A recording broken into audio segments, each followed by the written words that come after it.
दोस्तों यानी आज के क्लास में हम लोग कवर करेंगे इंटरमीडिएट एग्जामिनेशन 2023 यानी 2023 के एग्जाम के लिए हिस्ट्री का चैप्टर 1 का जो है VVI short and long question को करने वाले हैं यानी लघु उत्तरीय और दीर्घ उत्तरीय प्रश्नों को आज के क्लास में कवर करेंगे। तो डियर स्टूडेंट आपको बता दें कि ये जो हम लोग एक सीरीज चलाने वाले हैं जो चैप्टर वाइज हम लोग पहले सब्जेक्टिव को एक सब्जेक्टिव को हम लोगों को यानी कवर करना है। तो ये आज फर्स्ट यानी चैप्टर का आपका है। जितना सारा मोस्ट इंपॉर्टेंट सब्जेक्टिव क्वेश्चन है जो आपके एग्जाम में पूछे जाते हैं और जो आपके 2023 के एग्जाम में जो फाइनल एग्जाम में पूछे जाएंगे उन्हीं क्वेश्चन को हम लोग कलेक्ट किए और कई अनुभवी शिक्षकों द्वारा गैस किया गया ये प्रश्न है। तो डियर स्टूडेंट आज के क्लास आपके लिए बहुत ही ज़्यादा बेनिफिट होने वाला है। तो आपसे मेरा एक छोटी सी रिक्वेस्ट है कि अभी तक अगर आप मेरे चैनल को सब्सक्राइब नहीं किए तो चैनल को सब्सक्राइब कर लेंगे और साथ में अपने दोस्तों को एक बार जम करके जरूर शेयर करें क्योंकि आपको डेफिनेटली यहाँ से क्वेश्चन देखने को मिलेंगे। बस क्लास को मिस नहीं करें आप। चलिए गाइस सो शुरू करते हैं।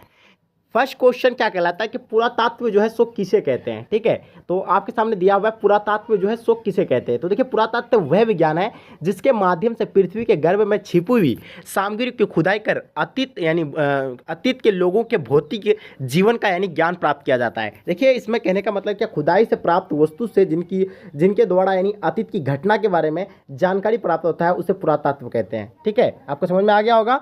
अतीत के घटना के बारे में जो पिछले यानी कितने घटना हुए हैं उसके बारे में यानी क्या हो यानी उसे जानकारी यानी प्राप्त करना उसे ही को यानी पुरातत्व कहते हैं। चाहे किसी भी जाति की सभ्यता के इतिहास जानने में पुरातत्व एक महत्वपूर्ण भूमिका है। यानी किसी का भी इतिहास जानना हो आपको तो पुरातत्व एक वह विज्ञान है जो पिछले यानी जो कई मतलब प्राचीन से प्राचीन तक का यानी आपको इतिहास जानने में मदद अच्छा करेंगे। ये जो है कौन यानी पुरातत्व। ठीक है, ये जो है आपका क्या विश्वसनीय स्रोत है जो संपूर्ण हड़प्पा सभ्यता का ज्ञान जो है पुरातत्व पर ही आधारित है। तो कैसे यानी निकाला, किसके द्वारा निकाला गया था यानी पुरातत्व के माध्यम से जो है हड़प्पा सभ्यता का यानी खोज हुआ था अच्छी तरीके से। चलिए आप देखेंगे दूसरा क्वेश्चन जो आपके स्क्रीन पे आ गया है। जो देखिएगा दूसरा क्वेश्चन क्या कहलाता है कि कार्बन 14 विधि क्या है, यानी कार्बन 14 विधि से आप क्या समझते हैं। तो देखिए आपको सीधा सीधे बताने का हम प्रयास करेंगे कि कार्बन 14 विधि यानी क्या है, तिथि निर्धारण करने की वैज्ञानिक विधि को कार्बन 14 विधि कहा जाता है। ठीक है, तो देखिए तिथि निर्धारण करने की वैज्ञानिक विधि को कार्बन 14 विधि कहा जाता है। वस्तु किसी भी जीवित वस्तु में कार्बन 12 और कार्बन 14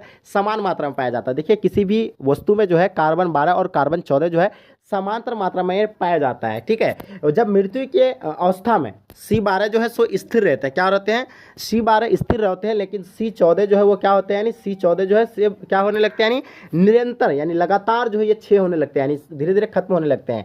कार्बन का अर्ध आयु क्या होता है यानी 55 68 प्लस 90 वर्ष। ठीक है, ये इसका फॉर्मूला है निकालने का, अर्थात इतने वर्षों में उस पदार्थ में C14 की मात्रा आधी रह जाती है या इससे इसी प्रकार वस्तु के काल की गणना की जाती है। देखिए जिसमें यानी कार्बन 14 की मात्रा जितना जिस वस्तु में अगर कार्बन 14 की मात्रा जितना कम पाया जाएगा वो उतना ही प्राचीन होगा। आपको समझ में आएगा क्या है कि किसी भी वस्तु में अगर कार्बन 14 की मात्रा कम पाया जाएगा तो वो उतना ही प्राचीनतम है। ठीक है, चलिए तो क्योंकि C12 जो स्थिर रहता है C12 का कोई दिक्कत नहीं, C14 जितना कम पाया जाएगा समझ जाओ कि वस्तु जो उतना ही पुराना है। ठीक है, तो इसमें से आपको समझ में आ गया होगा आई होप। ठीक है, तो जिस पदार्थ में कार्बन 14 की मात्रा जितनी कम होगी वो उतनी ही पुरानी मानी जाती है। इसी आधार पर प्राचीन सभ्यताओं की तिथि का निर्धारण किया जाता है। तो ये आपका दूसरा नंबर क्वेश्चन भी क्लियर हो गया। राइट, चलिए ये जितने सारे क्वेश्चन आपको हम कलेक्ट किए हैं सभी वीवीआई है। डियर स्टूडेंट आपका चैप्टर 1 आपको कभी और देखने की जरूरत भी नहीं पड़ेगा। ठीक है, हम सभी क्वेश्चन को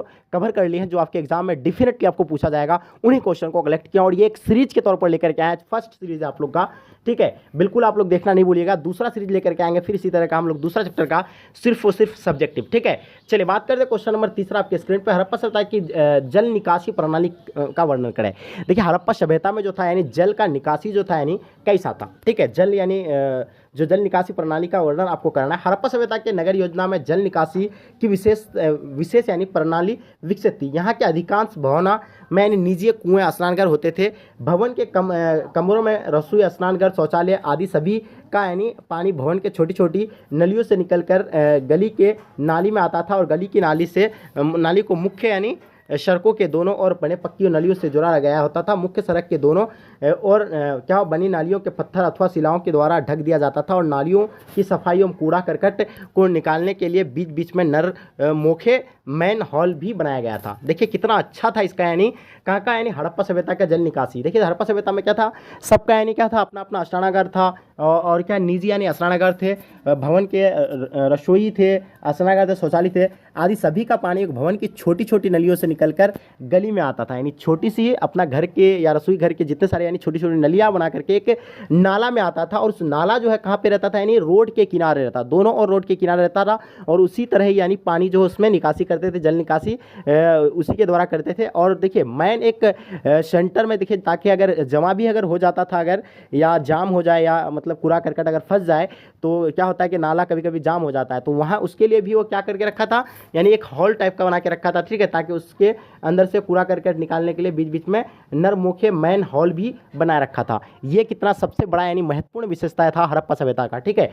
तो आई होप आपको तीसरा नंबर क्वेश्चन भी समझ में आ गया होगा। अब बात करते हैं क्वेश्चन नंबर चौथा आपके स्क्रीन पर, हड़प्पा सभ्यता के पतन के प्रमुख कारणों का वर्णन कीजिए। देखिए हड़प्पा सभ्यता के प्रमुख पतन के बारे में बताना, पतन यानी खत्म, यानी हड़प्पा सभ्यता का अगर अंत कैसे हुआ, ठीक है, इतना अच्छा सभ्यता था लेकिन इसका अंत जो है सो कैसे हो गया। तो कि सिंधु घाटी सभ्यता में विनाश के अनुभव के कारण निम्नलिखित है। देखिए अनुमान लगाया जाता है, अलग अलग विद्वान द्वारा अलग अलग जो है इसका अनुमान लगाया जाता है। कोई कहता है कि बाढ़ के कारण हुआ था, कोई कहता है कि बहा आक्रमण के कारण हुआ था, कोई कहता है कि आर्यों के आक्रमण से हुआ है, ठीक है।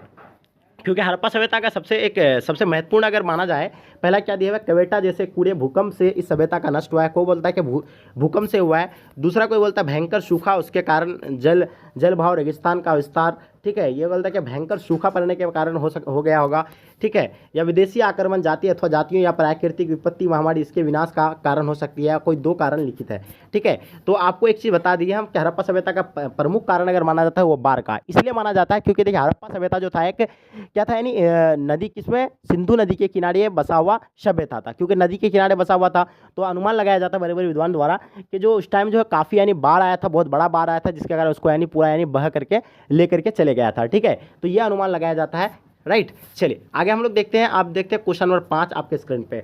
सिंधु घाटी सभ्यता का हड़प्पा संस्कृति की विशेषताओं का वर्णन करना है, यानी सिंधु घाटी सभ्यता या हड़प्पा सभ्यता का आपको संस्कृति बताना है। देखिए सबका अलग अलग संस्कृति होता है, अभी हम लोग का अपना इंडियन का क्या अलग संस्कृति यानी कल्चर अलग है हम लोग का यहाँ का, तो उस टाइम का यानी हड़प्पा सभ्यता का भी कल्चर हुआ करता था, वहाँ का कल्चर क्या है इसके बारे में आपको बताना है। तो देखिए आपको इसके बारे में बता रहा है आपको कि सर जॉन मार्शल का विचार है कि हड़प्पा सभ्यता लगभग 5 वर्ष पुरानी है, ठीक है। ये क्या है 5 वर्ष, उनका कहना है कि मेसोपोटामिया और मिस्र जैसे देशों में कुछ ऐसे ही मिट्टी के बर्तन वो मोहरें मिली है जो मोहनजोदड़ो तथा हड़प्पा के बर्तनों से मिलती जुलती है। इस संस्कृति की विशेषता उपलब्धता या यह दिन निम्न थी, यानी ये सारा चीज़ जो है इसके बारे में बता रहा है, ठीक है, सिंधु घाटी सभ्यता में। चलिए मेसोपोटामिया और इसका मतलब मिस्र का जैसा यानी इसका कल्चर वगैरह सारा था। अब बात करते हैं हम लोग क्या है, छठा नंबर क्वेश्चन आपके स्क्रीन पे, हड़प्पावासियों द्वारा क्या है विवाहित सिंचाई के साधनों का उल्लेख करना है, यानी हड़प्पा वासियों द्वारा यानी जो सिंचाई जो है कैसे करते थे, वहाँ के लोग जो है सिंचाई कैसे करते थे इसके बारे में आपको बताना है, ठीक है।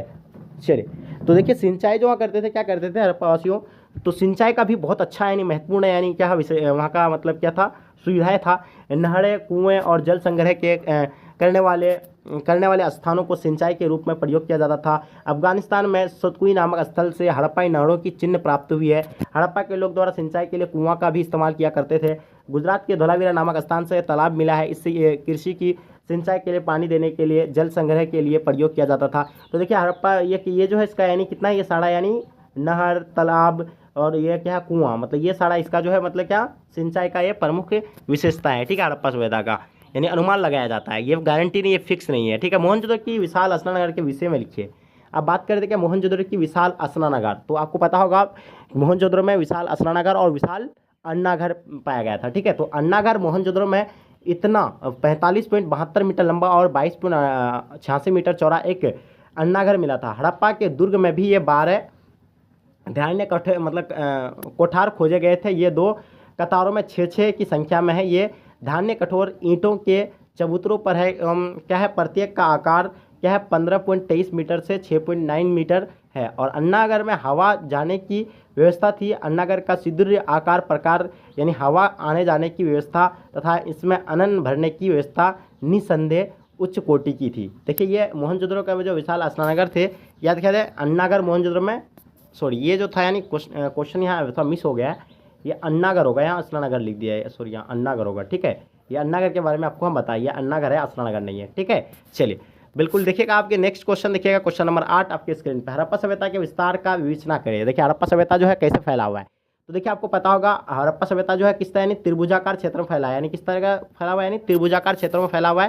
हड़प्पा प्राचीन सभ्यताओं में विशाल था, ये उत्तर में कश्मीर से लेकर दक्षिण में नर्मदा घाटी तक, ठीक है, पश्चिम से बलूचिस्तान से मकराना तट से लेकर पूर्वी मतलब कहाँ तक है, यानी आलमगीर उत्तर प्रदेश तक फैली हुई है।